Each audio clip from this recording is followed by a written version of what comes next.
Thank you. I'd like to begin by sharing a story of our family's journey through the healthcare system and what that really taught us about the importance of patient and family-centered care. This started about 2 years ago on a sunny September morning, on a Monday morning, when I got this call that all of us would dread. That somebody who we care about, who we love, was in real trouble, and that catastrophe could be around the corner. And on the line was an emergency physician from the Wisconsin hometown where I was from, and he told me that my mother was sick. My mom, who was a retired high school teacher, she taught pregnant teen mothers and tried to get their lives back on track, had been undergoing chemotherapy treatment for breast cancer, and we were really grateful. The chemotherapy had kept her cancer at bay, and we really were just taking every day and being grateful for it. But on that day, she suddenly changed. My father had found my mother very somnolent at home, and he called 911. And when my mother arrived at the emergency department, her heart was racing, she had a high fever, and her infection-fighting cells were very low. Now, as an emergency physician, I knew exactly what was going on. This is something that I treat in my own practice. It's called Neutropenic Sepsis. And for our non-clinicians in the room, this just essentially means that an individual's infection-fighting cells are low, and at the same time, there's a systemic infection. Now, there was some good news and some bad news. The bad news was that this is a life-threatening diagnosis. The good news was that there's really been a transformation over the last decade or so where the treatment of systemic infection has really been revolutionized. We now know more than 15 years ago exactly what patients with systemic infection need. Oftentimes there are protocols now in hospitals that dictate what happens to patients with this condition.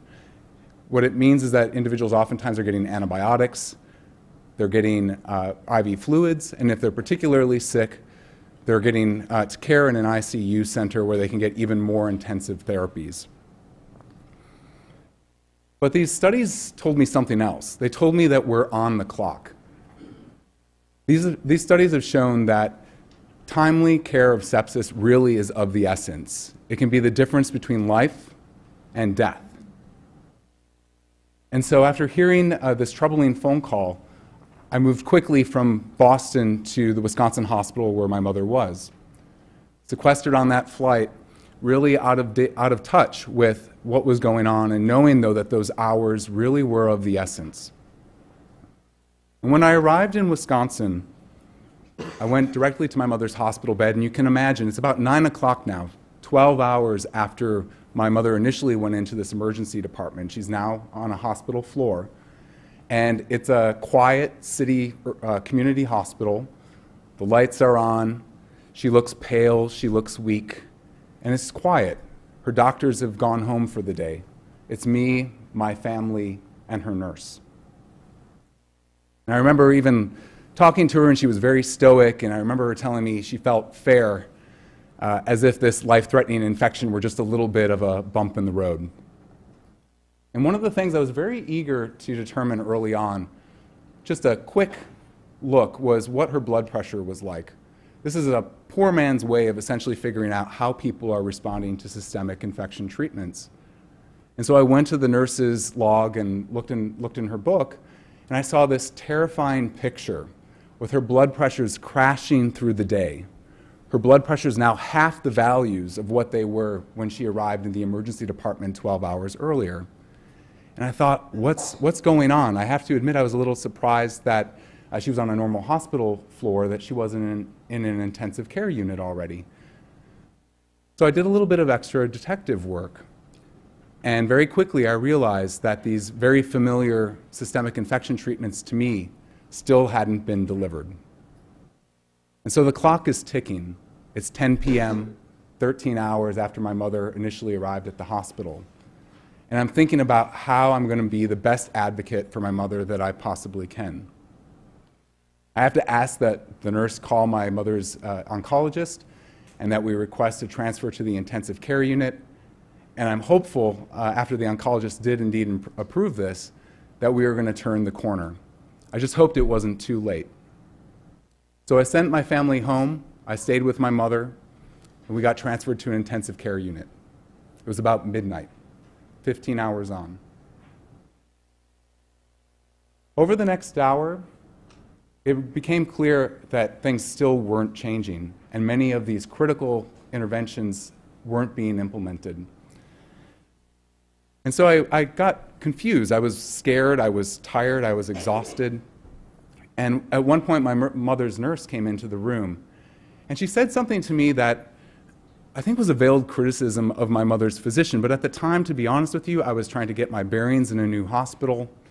I was tired, and I just was very nervous about what was happening. And I said, well, why haven't these treatments been delivered? And she said, well, we do have a treatment protocol for this condition, for systemic infection, but your mother's oncologist hasn't ordered it. So this surprised me for a number of reasons. The first being that usually, in my experience, by the time somebody gets to an intensive care unit and is very sick, you have an intensive care doctor taking care of the patient. And secondly, I just still couldn't understand why these treatments hadn't been started. I felt a little bit like I was in the twilight zone, where realities had been flipped upside down, and I couldn't quite get my bearings. And over the coming hours, I was torn and I was scared. On one hand, I wondered, what is it going to be like if I advocate for my mother again? Am I the pushy family member? And I knew all too well what that dynamic and how that dynamic could play out in the clinical care setting. What would happen if my mom survived this situation and she needed to restart chemotherapy? And now I've criticized her oncologist. What is it like if you're too demanding and your ICU nurse starts avoiding your mother's room? I was psychologically becoming off balance, and my confidence as a doctor was eroding as I was both trying to marshal resources in the wee hours of an intensive care unit and at the same time really becoming a caregiver for my own mother. I remember her calling me to the bedside every 15 minutes, just very uncomfortable in her ICU bed. The lights are on and blazing. You can hear the suction, the white noise of the suction machine in the background, saying, I'm really uncomfortable. You have to let me get up. And me always having to tell her, we can't do that. We need to keep you here. And me kind of on my own trying to reposition her in her bed with the nurse outside the room in what I thought was probably doing more important work at the time. So ultimately, through the night, we were able to eventually get my mom the care that she needed, and it ended up taking a request from me that we transfer her outside of this hospital to another facility. And we didn't need to transfer her, but it did compel her oncologist to transfer care to a capable intensive care doctor later that morning. By the time that happened, it was about 8 a.m. on Tuesday morning, so 23 hours after the initial presentation to the emergency department. And I remember my mom telling me, this is really, really tough. This is difficult, but I want you to push me. I want to live. I want to make it through this. And she did push. Over the coming days in the hands of this capable intensive care doctor, she did get the treatments that she needed for systemic infection. But that literature that told us that time was of the essence bore true for her as well. And over the coming days, she got sicker. And I remember towards the end, when she was mostly sleeping all the time, she was not awake. And there was this one moment where she just briefly opened her eyes. And she just whispered to me, very, very weakly, she said, "I never got to say goodbye." And she was dead by the end of the week. Now I have to ask you, after experiencing a loss like that, this sense of a wasted opportunity, what would you do? For us, we seemed like, in our mind, that maybe we had two options, both very blunt instruments, but the only tools that were available to us as family members and as a patient. And that was that we could either sue the hospital or we could write a letter. And we didn't want to sue. I really felt like that was something that was too destructive. I'm in a high-risk field myself. I've never gone through that process, but I worry about it. And we really just wanted to make sure that future patients who came through that hospital door never had the same experience that my mother had, that there was never that lost opportunity. And so we constructively put together a letter. And in it, we really referred to these national treatment protocols and pointed to specific elements of my mother's care where this hospital fell short, and offered suggestions for improvement. Now, I have to admit, I felt like I was well positioned to make a change in this hospital. After all, I was a physician who treated this exact complaint and condition in my own practice. I could speak in the technical language that the hospital administrators and the physicians could understand. And I felt like I had insider information here. I had almost a view that even some patients perhaps may not have had, and that was going to set us up for having a good opportunity to improve care. And initially, after we sent the letter, holding our breath, there were some hopeful signs. Within a week, the head of the emergency department had called and left me a voicemail saying, "Look, we got your letter. We wanted to let you know that we've heard you. We're going to review the case. Call me if you have any questions at all." And so I did, reaching the physician's voicemail. And I waited for a response. And I continued to wait. And slowly but surely, weeks passed, months passed. I was initially thinking, man, give them time, be patient, don't be the pushy family member, let them do their due diligence and review the case. But as time went on, and 4 months ultimately went on with absolutely no reply, I felt like they must have tossed this case to the side, that this was either going through a medical legal process or they just weren't going to respond to me. So 4 months later, I called back. And this time my call was returned by a head administrator in the hospital, an intensive care physician himself. And we had a phone call with my wife and me, who are both physicians, and he said, you know, we reviewed the case, and clearly there wasn't the degree of urgency that was really required to treat her. And so we kind of hung to that sanitized admission of error, but an admission nonetheless. And then we really focused on what could change within this hospital based on some of our suggestions in my mother's case. And some things did change. A small number of things did change. So for example, protocols for systemic infection were being implemented in the coming months in the emergency department where my mother received care. But other suggestions and other problems kind of were left hanging. So this hospital, we had recommended that they consider a rapid response team. So I know many of you probably know what these are, but for those who don't, these are teams that are called when patients on hospital floors are quickly decompensating, and we're trying to get a rapid assessment and rapid action to hedge off the kind of impending disaster. And so physicians and administrators come to the bedside and rapidly assess the patient. And it turned out that they had one of these systems within my mother's hospital. It just wasn't called. And my sense is that probably this was done or not done because the nurse and perhaps even the oncologist didn't know about how to recognize the systemic infection condition. And then still other things, really nothing happened at all. There was really no system for identifying when a hospital was not interacting or not enacting protocols for conditions like systemic infection. There was no warning system for that. And additionally, we were told, for one of I think the biggest things that hit us towards the end of my mother's care, the lack of an intensive care physician coming into her care, we had said, you know, it might be a good idea, especially for a subset of these patients, if intensive care doctors are brought in immediately when patients come to ICUs. And this physician had said, look, we've tried that, but politically it's just been impossible to do. And so concluding the call, there was this one other burning question still kind of in my gut. And that was, why 4 months? What took so long? And the physician just said, you know, we were really trying to get improvements in care before we called you back, and I'm sorry about that. And that was the only apology that we ever heard from the hospital. And that concluded our entire communication with the hospital.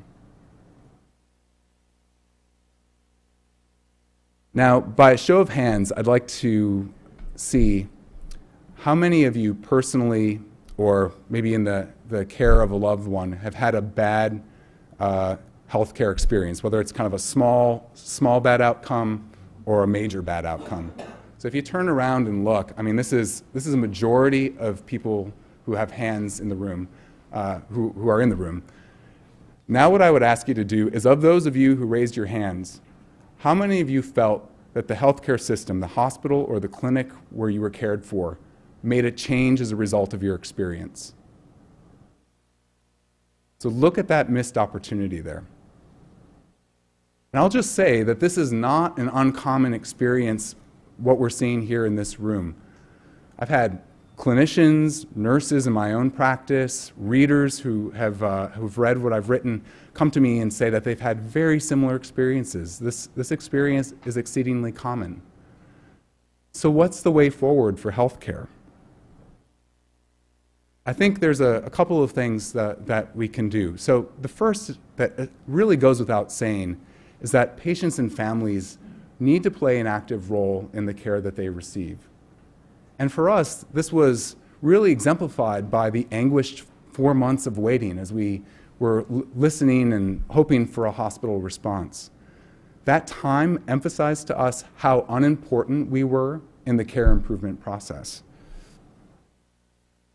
And I think if you think about healthcare as any other service, and you compare it to other service sectors, other industries that make products, and you look at how those industries use user input or customer input to design their products and transform their care, healthcare really underutilizes that voice. I mean, it's not partnering with patients and families in a way that transforms the care that we deliver. And I think that has a real impact on the quality and the costs of the care that we provide. So I think there's a way forward that has been outlined already, but I'll just say a few things from a clinician's perspective. Where do we go from here? I think there's two things that we can do. The first is that we need to find new ways of listening to patients and families, hear their experiences, understand their frustrations in the continuity of care, and know what their preferences are. And then the second is that we need to even more actively engage with patients to transform the care that they receive. And I think this can play out at the individual clinical level, at the healthcare administrative level, and then, as we'll talk about, I know later in the conference, at the knowledge generation level, and even as consumers in the marketplace and having transparency and quality and cost data. I'll share a few examples here of things that I've seen as after I've had this experience. On the clinical level, there's a program called Condition H at the University of Pittsburgh, and this is a program where the hospital has had a rapid response team, one of these teams that brings clinicians to the bedside of a decompensating patient. But they've actually now allowed family members to kind of pull the emergency lever and enact that system. And I think if we had had that in our hospital, in my mother's hospital, that could have been one way that there would have been a difference in her outcome. I can't say for certain, but certainly would have been beneficial to us. But I would emphasize that you don't need to be a doctor tracking care and knowing the intricacies of clinical care in order to play a role here that's valuable to the healthcare system, especially in our era of contracting residency hours, increasing salaried physicians, and individuals of my generation who are prioritizing quality of life more than in the past. As we transition more to shift-based care within healthcare, there are going to be times where the family member is the only individual who knows what that patient looked like 12 hours ago on that hospital floor. And so those family members really provide us with incredibly important information. And in the era of team-based care, we need to have patients and families included. I think another example would be sharing medical notes. So clinicians' medical notes traditionally have not been available to patients, and now through electronic medical records, we're seeing that patients can get access to their notes. And what we've seen in early studies, so there was an Annals of Internal Medicine piece within the last 6 months that looked at patients who had access to their notes. 75% of them or so said that they felt more in control of their care, and between 2/3 and 3/4 said that they were adhering to their medications more faithfully.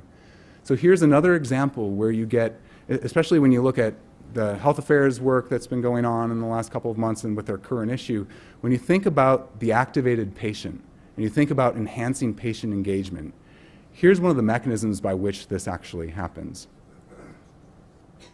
One final clinical level innovation that I think provides us with some hope. One that I've seen that I think is a really innovative and interesting way for moving forward is Anthony DeGioia's clinic in Pennsylvania. He's a hip and knee orthopedic surgeon.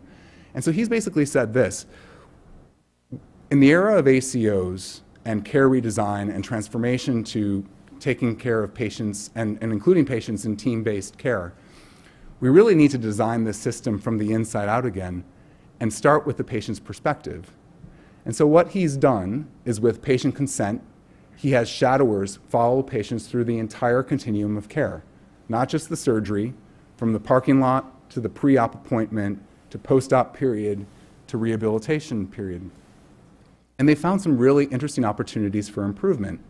So one of the big challenges that I didn't know about initially until learning about this example was that about 90% of patients who undergo hip or knee replacements nationally end up, after surgery, going to an inpatient rehabilitation facility to continue their rehab. And what Dr. DeGioia and his team realized after having patients talk to these shadowers and shadowers making their own observations was that there were two problems that they identified in their clinic. The first is that patients really weren't prepped for how to think about and what to do to manage their postoperative pain well. And that wasn't communicated in preoperative appointments. And then additionally, they just noticed that patients had a lot of pain after the postoperative period.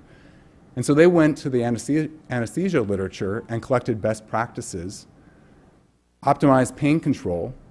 They had numbers where 99% of patients on post-op day 1 said that pain was not a problem, keeping them away from rehabilitation time. And they decreased the percentage of patients going to inpatient rehab to 30%, down from the 90% national average.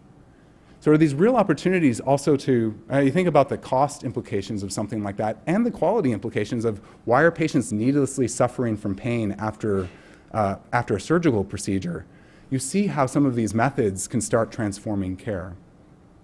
I think the other major area that I would just highlight briefly is on the administrative side. One of the things I always wonder about with us is if we had sat on my mother's hospital's intensive care unit quality improvement committee and we shared her story and we pointed out how difficult it was and how detrimental it was for her not to have a critical care doctor taking care of her in those early hours. Would that have been more powerful than a letter or a lawsuit? Maybe. But this is, I think, a really important way that patients also can engage in health care. In my state, Massachusetts, we now have patient and family advisory councils that are mandated by the state to be present in every hospital. And I think the best way that these processes play out is that you have these expert patients who've had good or bad experiences within the hospital, but they're able to contextualize their experience into a larger picture, really constructively sharing how they think the hospital can tackle some of its most vexing problems. And you get this new collaboration and information stream that you never ever had before. And in one of the most profound examples that I read about where a patient and family advisory council played an important role was one hospital that bravely wrote about this experience where they realized that their patient and family advisory council told them, we have in your clinic, in your obstetrics clinic, pregnant women with healthy pregnancies that they are expected to be carried to term, sitting adjacent to women who are pregnant but where there was fetal demise or severe genetic anomalies and where it was going to become clear that they were not going to be able to carry the pregnancy. And so you had this profoundly inhumane juxtaposition of people who were living a joyous part of their life and people who are suffering through a loss. And you hear that story, and I think the first reaction that we all have is, how could they have done this? What in the world would have made a clinic set up a waiting room like this? But I think the answer is probably this. Both of those groups of patients are seen by the same clinicians. They're seen in the same clinic rooms. And a lot of the same equipment is used and utilized for both patients. So this was a care process that started from the clinician and the facility and built out, as opposed to originating from the patient experience through the continuum of care, and very early then realizing something is wrong here. So as we move forward, I think examples of partnerships like this give me hope. I think there's promise there. And the challenge now is to expand the breadth of these interventions and to roll them out, to scale up these interventions. My hope is that many of you in this room will be building the tools and the new sets of approaches that enable us to do this. This experience for me has really opened up my eyes to the importance of patient and family-centered care. And so I'm sitting on patient and family advisory councils now. I'm thinking about new opportunities for partnership and collaboration in care. And I think the need for those of us working in healthcare to incorporate patient and family voices is really urgent. Today and tomorrow across the nation, there are patients whose survival will really depend on this. Their lives, like my mother's, and I think we have a photo of her here, really hang in the balance. With these lives on the clock, and as hours and days tick by, we need to do everything within our power, everything possible, to listen to family voices and partner with patients to avoid repeating these terrible mistakes and improve health care. Thank you.